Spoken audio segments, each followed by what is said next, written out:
Et il fallait que ce soit Ouais, un pardon. projet... ouais. Oui, voilà. Il fallait que ce soit un projet donc, qui ait déjà eu des résultats, des résultats pour montrer que c'est déjà en bonne voie. Et, et en fait, le projet sert à lui donner plus d'envergure, c'est ça?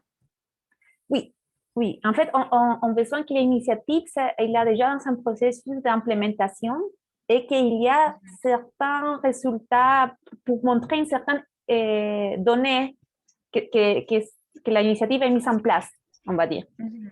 Une D'accord. petite évidence que peut nous servir comme pour justifier que l'initiative peut bien continuer Mhm. ou D'accord. améliorer ou je ne sais pas, grandir. Ouais.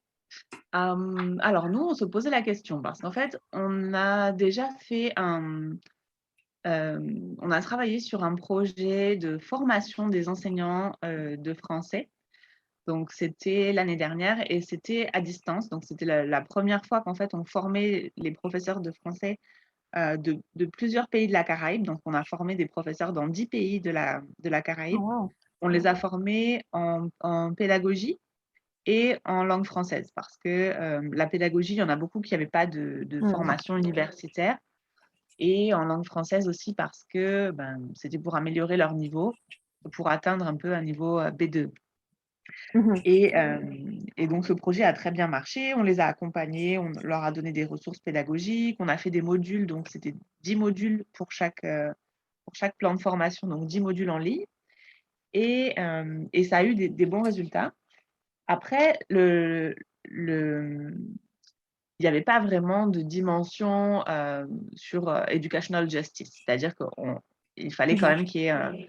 C'était pas forcément ciblé sur des professeurs de communautés rurales ou des communautés défavorisées ou quoi que ce soit.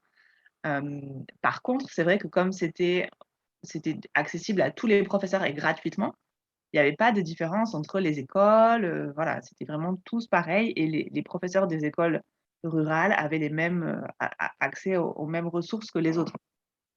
Donc, on se demandait si utiliser ce projet comme base, c'est-à-dire avec déjà nos résultats, est-ce qu'à partir de ça, on pourrait justement travailler sur le fait de développer l'aspect educational justice à partir de ça, c'est-à-dire essayer de développer d'autres actions qui pourraient toucher les professeurs et les écoles des communautés un peu plus rurales, en gardant peut-être le même modèle. Et on peut peut-être adapter, c'est-à-dire s'il y a des personnes qui n'ont pas Internet, on peut proposer des modules à imprimer sur PDF ou des choses comme ça. Il Oui, faut qu'on réfléchisse, mais c'était juste une question comme ça. oui. En fait, par exemple, vous pouvez participer si vous répliquez ce projet dans des autres contextes. Par exemple, si ce projet-là que vous avez fait, vous pouvez le modifier, par exemple, se concentrant sur la justice sociale, sur, bon, je ne sais pas, et avec les données que vous avez déjà de ce projet, ça peut servir comme évidence pour voir que l'implémentation, ça marche. Mais Sabrina, mira, si tu veux, je vais faire une petite présentation de la convocatoire, de l'appel à projet, excuse-moi. Et peut-être que là, tu peux poser encore des questions, on peut avoir un dialogue des questions que tu peux avoir. Ça te va? Oui, oui, très bien. C'est bon. Donc, attends, je vais partager mon écran.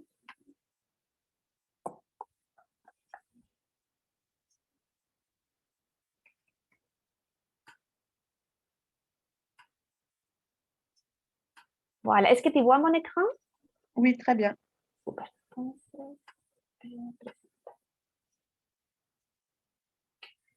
Voilà, bon, on va faire, je vais présenter très vite la session informative de la 12e convocatoire d'innovation pour la justice éducationnelle en Centre-Amérique et les Caraïbes. Et bon, ça, c'est un peu la structure de la session.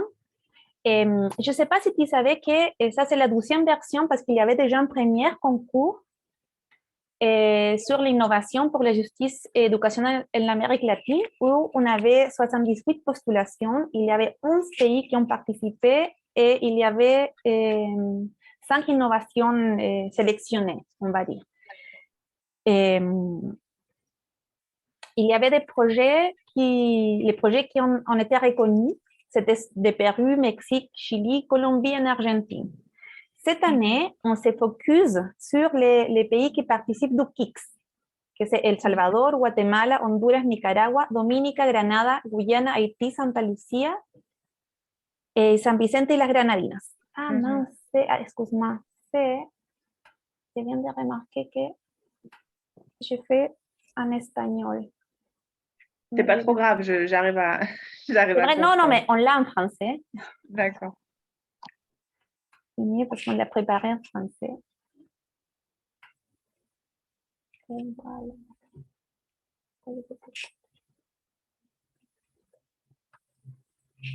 Voilà.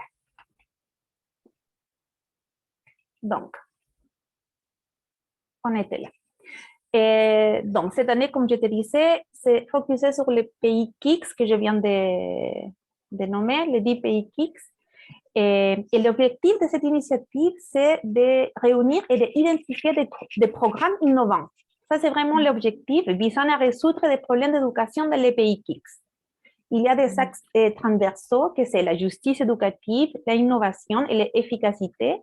Et il y a aussi des axes thématiques, que c'est développement professionnel des enseignants. Maciel, tenemos otra participante.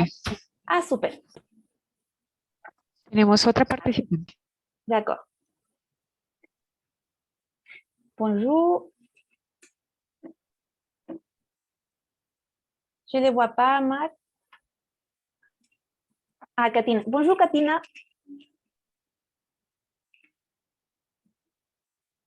Katina, tu m'entends? Bon, je vais continuer. Sabrina, donc, je disais, il y a les axes thématiques, le développement professionnel des enseignants, donc ça me fait penser que le travail que tu viens de me décrire, ça peut rentrer, par exemple, dans cet axe thématique. Oui. Bon, il y a les COVID, les défis éducatifs et le renforcement de l'éducation publique. Donc, il y a les axes transversaux et les axes thématiques. Ça, c'est l'étape et le calendrier de l'appel à projet. Non, c'était ouvert le 4 octobre et ça ferme le 5 décembre. Après, le mois de décembre, c'est la période d'admissibilité des projets. En janvier, c'est l'étape d'évaluation des projets. En février, c'est la résolution des initiatives reconnues. C'est la premiation en mars. Et après, c'est la mise en place du projet, l'accompagnement entre avril et décembre 2022. Ça, c'est à peu près le calendrier. Et tu peux m'interrompre quand tu veux. Hein. Sabrina, si tu as des questions précises sur ce que je parle. Et si tu ne comprends pas trop ce que je dis aussi. Hein, parce que mon accent. Ça va. OK, cool. Donc, il y aura 4 initiatives qui vont être reconnues. Et cette initiative, ils vont recevoir un soutien monétaire de $2,000 brut. Et en plus, ils vont recevoir un mentorat axé sur 3 sujets. La théorie du changement, les plans de développement durable et la évolutivité du projet. Et voilà. Qui peut postuler des institutions à but non lucratif?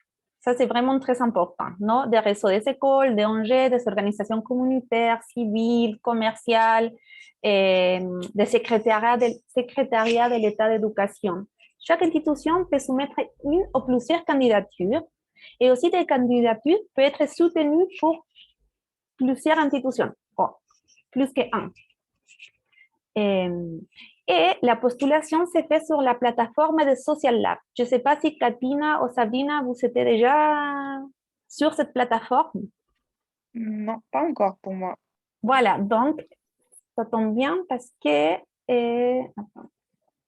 Bon, ça c'est la plateforme et je veux aller à la plateforme parce que comme ça, on peut les regarder ensemble. Si vous avez des questions, vous pouvez m'interrompre. Voilà, ça c'est la plateforme de Social Lab où il y a le formulaire de postulation. Donc, ici, il explique ce qu'à peu près je viens de dire, ce qu'on cherche, les reconnaissances, et qui peut participer, les sujets, les types d'innovation qu'on cherche, les critères d'évaluation. Il explique aussi qu'il y aura un panel d'experts qui va évaluer et faire l'adjudication des projets. Ici, il y a les étapes non, l'application et bon, l'évolution, l'application.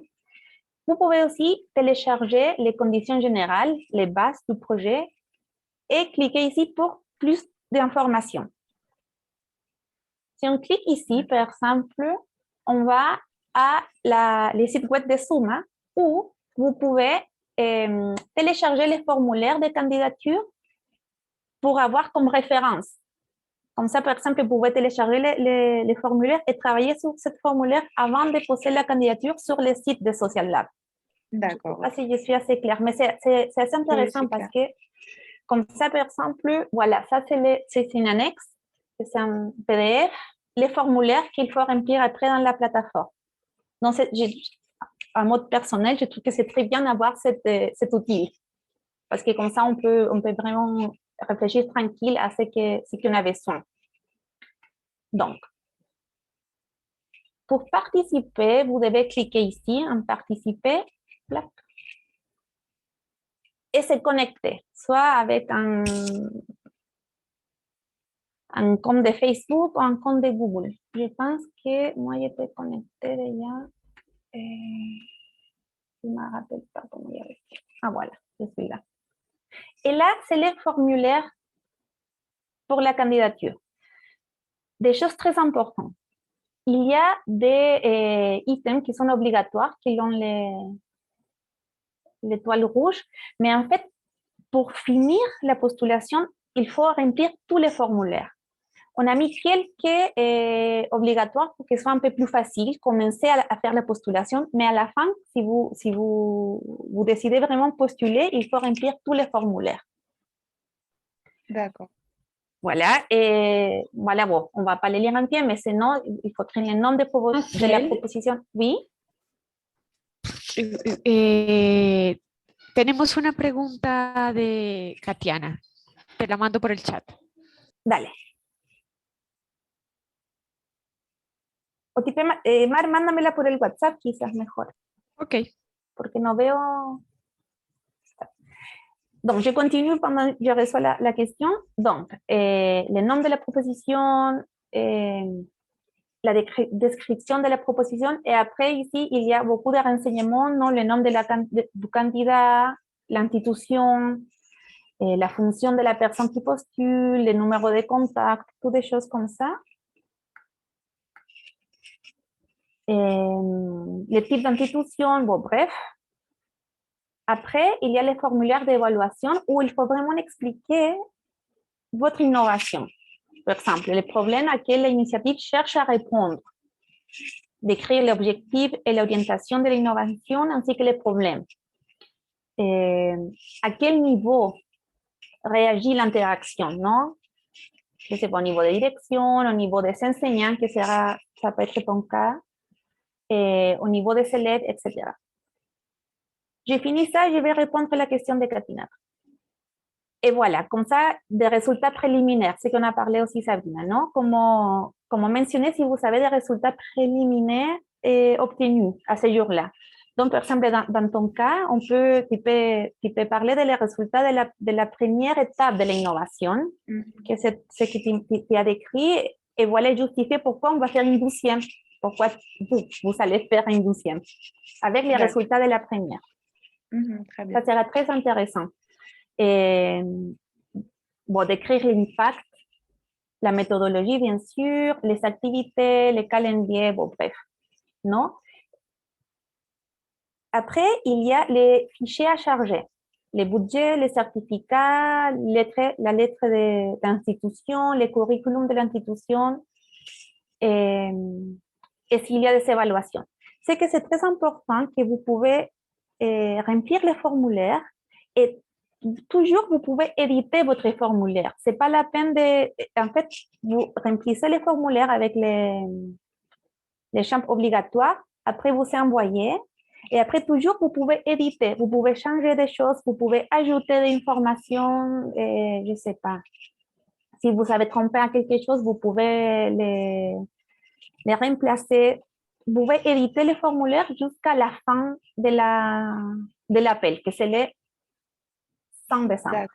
D'accord. Et donc, les réponses s'éditent automatiquement de votre côté et à la fin, bon, vous avez les réponses finales, c'est ça? Voilà, oui, oui, oui. Et toi, toujours, tu peux alors éditer. Donc, il y a ces deux façons. D'accord. Tu peux remplir les formulaires directs ici, ou tu peux télécharger, comme je t'ai montré, les formulaires, les remplir, et après, une fois que tu finis là, tu les mets sur la plateforme. C'est assez pratique parce que comme tu peux éditer tout le temps, D'accord. voilà. Alors, je vais répondre à la question de Katrina qui demande quels sont les types d'activités admissibles pour ce projet. Alors, pour ça, je vais arrêter de partager. J'ai arrêté de partager ou pas? Vous voyez mon écran? On le voit toujours, oui. Oui. Ah, ici. Ah, c'est bon. Vous voyez. D'accord. Alors, toujours, vous pouvez télécharger les bases, les conditions générales pour voir et pour être très clair avec tous les points qu'on demande. Par rapport à la admissibilité, alors, pour l'admissibilité, il y a 5 choses très importantes. Un, évidemment, c'est remplir tous les formulaires. Ça doit être complètement, ça doit être rempli entièrement. Et cette innovation que vous présentez, ça doit avoir un impact dans un niveau scolaire, c'est-à-dire de la formation, éducation initiale préscolaire jusqu'à l'éducation secondaire. Et ça doit être des institutions qui n'ont pas de bouffe lucrative. Ça, c'est vraiment très important. Et c'est très important que l'innovation qui postulée, ça doit être dans les pays KICS que je viens de nommer, que c'est les 10 pays KICS. Ça doit être appliqué dans un de ces 10 pays ou dans plusieurs de ces pays. Et aussi, quelque chose de très important, que l'innovation que vous postulez doit avoir une perspective d'égalité des genres. C'est-à-dire, ça doit être assez explicite que l'innovation montre des stratégies pour travailler les écarts entre femmes et hommes. Je ne sais pas, Caterina, si j'ai répondu à ta question. Et voilà, je ne sais pas, Sabina, Caterina, si vous avez des autres questions. Si je peux vous dire autre chose. Moi, je pense que c'est bon. Je pense que c'est bon. Toujours, vous pouvez regarder le site de Suma. Encore une fois, où il y a toutes les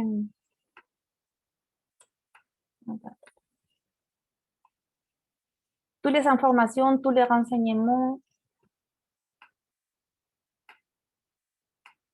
Oui, peut-être Voilà. Oui. Pour Educational Justice. Oui. Donc, vous l'entendez au sens de égalité justement entre les filles et les garçons et entre on va simplifier, mais entre les riches et les pauvres, etc. C'est ça? Oui, c'est ça, mais aussi c'est très ouvert. C'est que pour justice éducationnelle, on essaye de travailler sur les écarts, en fait, non? Et pour que l'éducation soit démocratique et pour les droits à l'éducation universelle, on va dire. Donc après, on doit bien justifier qu'est-ce que chacun entend pour ça et comment l'innovation que tu veux mettre en place travaille pour diminuer les écarts éducatifs dans des sens différents. Mais c'est très important qu'il y ait toujours la perspective de genre dans l'initiative, parce que ça, c'est quelque chose qui est important pour l'admissibilité. D'accord. Bon, ben ça marche, puisque moi, de toute façon, je travaille aussi dans ce domaine-là, donc c'est parfait. C'est très bien, parce que aussi, on pense que c'est très important que la perspective d'égalité des genres soit quelque chose de transversal à tout, non? Parce que c'est quelque chose de base d'une éducation de qualité. La discussion, c'est énorme, mais c'est bien de travailler ce sujet comme quelque chose de transversal à tous les projets qu'on met en place. J'ai beaucoup parlé. Je ne sais pas si vous avez des autres questions. Toujours, ça, c'est le site de Suma où vous pouvez télécharger les conditions d'accès. la postulation, je veux dire, les conditions générales, les budgets, les formulaires de candidature pour avoir une idée de comment faire, les questions aussi, des questions fréquentes. Ça, c'est les mails que où vous pouvez écrire, on va répondre à toutes vos questions. Et voilà, et ça, c'est un exemple de les concours de l'année dernière, que c'est malheureusement qu'en espagnol, mais ça peut aussi peut-être donner une idée de comment continuer. Et voilà, je vous invite fortement à participer, à postuler votre initiative. Et aussi, si vous avez des questions, vous pouvez m'écrire à moi directement. Vous pouvez écrire à Kix aussi. On peut vraiment faire un suivi personnel. Si vous avez une question en particulier, si vous avez de l'aide à quelque chose, on est là pour ça. Je ne sais pas D'accord, si... merci. Je ne sais pas mal si j'oublie quelque chose, si tu veux ajouter quelque chose en espagnol. No tengo nada más que agregar. D'accord. Et Katina, est-ce que tu as une autre question? Tu peux l'écrire sous le chat ou tu peux le dire directement.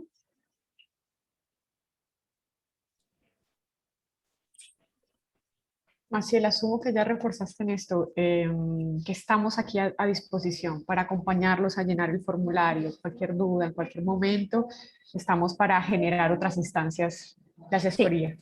Sí, lo dije, mais je vais le répéter encore une fois qu'on est là pour vous aider à remplir les formulaires si vous avez des soucis, par exemple, sur les sites web, si vous avez des soucis, je ne sais pas, à ajouter les budgets ou ajouter quelque chose, à télécharger, je veux dire, pardon, à télécharger un dossier. Si vous avez une question, est-ce que cette initiative, ça va marcher ou pas? Est-ce que comment je peux justifier l'évidence, justifier, bon, bref, on est là toujours pour vous aider, pour vous conduire, peut-être. Alors, justement, j'ai une question par rapport au budget. Ça vient de me venir. Est-ce que le budget donc doit être alors est-ce que les 10 000 dollars bruts doivent être un pourcentage du budget total? Parce que dans certains appels à projets, quand on répond, on dit par exemple que l'aide de l'organisation ne peut pas dépasser 50% du budget total du projet.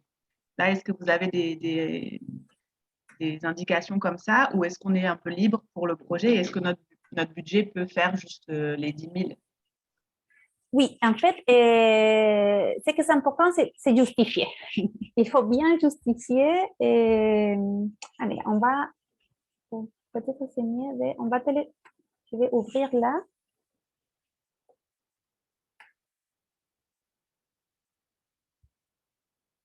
Ce qui est important pour le budget, c'est bien justifier. Donc, ça, c'est qu'il y a un exemple, d'accord? Mais le budget, alors, est déterminé approximativement de la coût de l'innovation et on demande... Attends. Voilà. On doit remplir quelques fenêtres pour bien justifier comment on va dépenser l'argent et aussi ajouter des archives qui justifient. Par exemple, non, les salaires, la fonction de les personnes qui vont gagner les salaires, les valeurs mensuelles, les pourcentages de la journée de travail, etc., la rémunération totale, les matériaux que vous allez travailler. Donc, vraiment, ça dépend de votre initiative. Comment on va justifier la quantité d'argent et comment on va être organisé. Je ne sais pas si je réponds à ta question, Sabrina, vraiment. Oui, c'est Voilà. bon. C'est bon. C'est-à-dire que parfois, dans certaines organisations, on est obligé de faire un certain pourcentage avec le budget de l'organisation. Mais là, je vois que c'est assez libre du moment qu'on justifie tout. En fait, c'est... Voilà. C'est bon, je pense que j'ai bien compris. Oui, tout à fait. Voilà. Des autres questions, précisions à faire? Sabrina, par exemple, dans ton cas, est-ce que tu penses que ça peut marcher, que vous allez postuler? votre initiative? Je pense que oui, il faut vraiment qu'on réfléchisse activement avec aussi les professeurs, etc., qu'on fasse une consultation pour voir de quelle façon est-ce qu'on peut adapter le projet pour travailler justement sur les écarts et réduire ces écarts-là. Donc on va s'y mettre rapidement. Et je pense que oui, on va postuler. Ouais. Super. Et une question que je voulais te faire, c'est dans quel pays du Caribe que vous allez faire l'initiative, l'innovation? Alors, je ne sais pas encore. Je pense qu'on va peut-être travailler avec les 3 pays de la Caraïbe anglophone qui font partie du KIX, donc peut-être Dominique, Sainte-Lucie et Saint-Vincent. On va essayer. D'accord. Après, c'est vrai qu'on a beaucoup de liens avec d'autres pays qui ne font pas partie, malheureusement, donc, notamment Jamaïque et Antigua. Mais bon, on va essayer de se focaliser sur Sainte-Lucie, Dominique et Saint-Vincent. Ok, bon, c'est parfait. Super. Et Katina, est-ce que tu veux nous dire quelque chose? Tu veux te présenter? Tu veux me poser des questions? Tu veux nous raconter un peu sur c'est quelle initiative que vous avez dans la tête? Je ne sais pas du tout. Ahí está, Katina. Bonjour. Bonjour. Allô? Oui. Bonjour, je suis Katiana Virtus. En fait, je représente l'organisation féministe Marie-Jeanne en Haïti. Oui, oui. Pour le moment, on n'a pas vraiment encore de projet en tête. On aimerait savoir les activités admissibles. Quand j'avais demandé pour les activités admissibles, j'avais parlé en fait du projet même, pas des conditions d'admissibilité, mais les activités qu'on devait réaliser au sein même du projet. Je ne sais pas si vous comprenez ce que je dis. Je comprends tout à fait, mais en fait, ça, c'est vraiment, ça dépend vraiment de votre projet, non? Parce que c'est difficile pour moi de dire quelles activités sont admissibles pour ce projet si je ne sais pas sur quel projet vous allez travailler. Mais ce que c'est important, ce que je peux vous dire, que les activités que vous faites par rapport à votre projet, ça doit être fait, ça doit être réalisé au niveau scolaire. Non, ça doit avoir un impact sur l'éducation du pays. Vous travaillez sur Haïti ou pas? Oui, on travaille sur Haïti. Et une autre question aussi, parce que j'étais en retard, malheureusement. Oui, c'est pas grave. On commence du secondaire ou du primaire. On commence à quel niveau? En fait, c'est tous les niveaux. Ça peut être d'éducation initiale, préscolaire, secondaire, primaire, secondaire. Ça dépend de vous. Est-ce que vous travaillez sur quel niveau? On travaille exactement avec les filles et garçons au niveau du secondaire. D'accord. Bon, c'est parfait. Et Katina, si vous avez besoin d'aide, nous sommes là pour ça. En fait, si vous avez un projet en tête, vous pouvez m'écrire, vous pouvez écrire au mail de Kix, où j'avais déjà répondu à votre organisation, je pense. Oui, pour vous guider, parce qu'en fait, j'ai regardé déjà votre organisation, ça me ressemblait vraiment super intéressant. Et on est là pour ça, en fait. On veut vraiment que des bonnes initiatives avec un impact important sur les différents écarts éducatifs peut continuer à se mettre en place. Donc, si nous, on peut aider avec peut-être un petit budget, on peut aider avec un peu d'argent, on peut aider avec des soutiens méthodologiques, des soutiens économiques aussi, on est là pour ça. C'est vraiment ce qu'on veut faire, ce qu'on a envie de faire. C'est que des bonnes initiatives peuvent continuer. Bien, merci beaucoup. Merci à vous. Je ne sais pas s'il y a encore des autres questions. Qu'est-ce que je peux faire aussi? Qu'est-ce que je peux faire pour vous? Pour moi, c'était très bien. Merci beaucoup. C'était très clair. Donc là, je pense qu'on a toutes les clés en main pour pouvoir postuler. Et puis, si on a des questions, je vous écrirai un mail sans problème. Donc, voilà. Merci beaucoup pour cette présentation et votre disponibilité. Merci à toi, Sabrina. Et voilà, vous êtes très invitée à participer. Merci, Sabrina, Katina.